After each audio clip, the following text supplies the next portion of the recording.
ولولا فضل اللہ علیک، اب یہ حضور سے خطاب ہو رہا ہے کہ اس معاملے میں اگر اللہ تعالیٰ نے بروقت آپ کو مطلع نہ کر دیا ہوتا، ولولا فضل اللہ علیک ورحمتہ لہمت طائفۃ منہم ان یضلوک، تو ان میں سے ایک گروہ ان منافقین میں سے وہ تو اس کے اوپر تل گیا تھا کہ آپ کو گمراہ کر دے، یعنی آپ سے غلط فیصلہ کروا لے، عدالت محمدی سے ظلم ہو جائے، اور وہ جو اصل میں مجرم نہیں تھا، بے گناہ جو ہے یہودی، اس کو پکڑ لیا جائے۔ وَلَوْلَا فَضْلُ اللَّهِ عَلَيْكَ وَرَحْمَتُهُ لَهَمَّتْ طَائِفَةٌ مِّنْهُمْ أَن يُضِلُّوكَ وَمَا يُضِلُّونَ إِلَّا أَنفُسَهُمْ، حقیقت میں وہ نہیں گمراہ کر رہے مگر اپنے آپ کو، وَمَا يَضُرُّونَكَ مِن شَيْءٍ، اور اے نبی وہ آپ کو نقصان نہیں پہنچا سکیں گے، یعنی ہم ایسے مواقع پہ بر وقت آپ کو مطلع کرتے ہیں۔ وَأَنزَلَ اللَّهُ عَلَيْكَ الْكِتَابَ وَالْحِكْمَةَ، اور اللہ نے آپ پر کتاب نازل کی ہے اور حکمت نازل کی ہے، وَعَلَّمَكَ مَا لَمْ تَكُنْ تَعْلَمْ، اور وہ ساری باتیں آپ کو سکھائی ہیں جو آپ نہیں جانتے تھے، وَكَانَ فَضْلُ اللَّهِ عَلَيْكَ عَظِيمًا، اور یقیناً اللہ کا فضل آپ پر بہت بڑا ہے۔ لا خیر فی کثیر من نجواہم، اب یہ چونکہ منافقین تھے یہ اپنے نجوا کرتے تھے، علیحدہ بیٹھ کے گفتگویں کرنا، سرگوشیاں کرنا، اور طرح طرح کے نجوا ہوتے تھے، بیٹھے باتیں بھی کر رہے ہیں، مسکرا بھی رہے ہیں کسی کو دیکھ کر تاکہ اس کے دل میں خلجان پیدا ہو جائے، یہ میرے بارے میں کوئی باتیں کر رہے ہیں،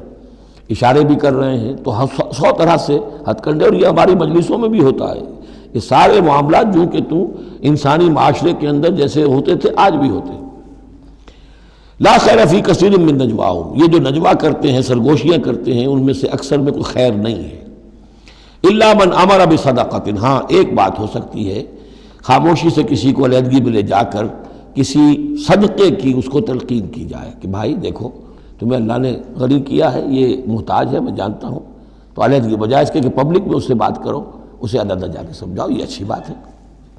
او معروف، یا کسی اور نیکی کا حکم دے، او اصلاح بین الناس، یا لوگوں کے معاملات کو درست کرنے کے لیے، دو بھائی جھگڑ پڑے ہیں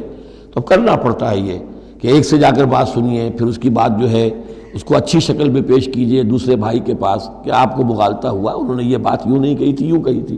اس طریقے سے جو بھی کوئی ہو رہا ہو علیحدہ علیحدہ خفیہ گفتگو، تو اس میں کوئی حرج نہیں ہے۔ وَمَن يَفْعَلْ ذَلِكَ ابْتِغَاءَ مَرْضَاتِ اللَّهِ، جو شخص اس طرح کا نجوا کرے گا، اس طرح کی سرگوشی کرے گا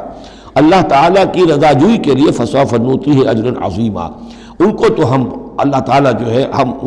ہم دیں گے بہت بڑا اجر۔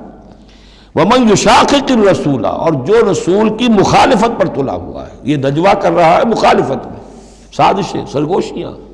بھڑکا رہا لوگوں کو، دیکھو جی یہ کر دیا، یہ کر دیا،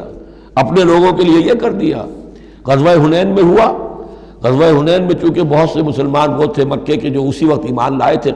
فتح مکہ کے بعد، اب بہت شریک تھے وہ اس جنگ کے اندر حنین میں، مال غنیمت میں حضور نے ان کی دلجوئی کے لیے، تالیف قلب کہتے ہیں، ذرا زیادہ مال دے دیا، اس پر لوگوں نے شور مچا دیا۔ دیکھو جی وقت جب کڑے وقت تھے، مشکل وقت تھے تو ہم، اب جب یہ اچھا وقت آیا ہے تو اپنے رشتہ دار یاد آ گئے۔ مکے والے ظاہر بات ہے رشتہ دار تو تھے، بات تو غلط نہیں ہے، قبیلہ تھا قریش کا۔ یہ 100 طرح کی باتیں جو آج ہوتی ہیں وہی ہوتی تھی ہمیشہ، یہ انسان کی فطرت جو ہے اس میں کوئی تغیر و تبدل نہیں ہوا ہے۔ وَمَن يُشَاقِقِ الرَّسُولَ مِن بَعْدِ مَا تَبَيَّنَ لَهُ الْهُدَىٰ، اور جو رسول کی مخالفت پر تل گیا اس کے بعد کہ اس پر ہدایت واضح ہو چکی،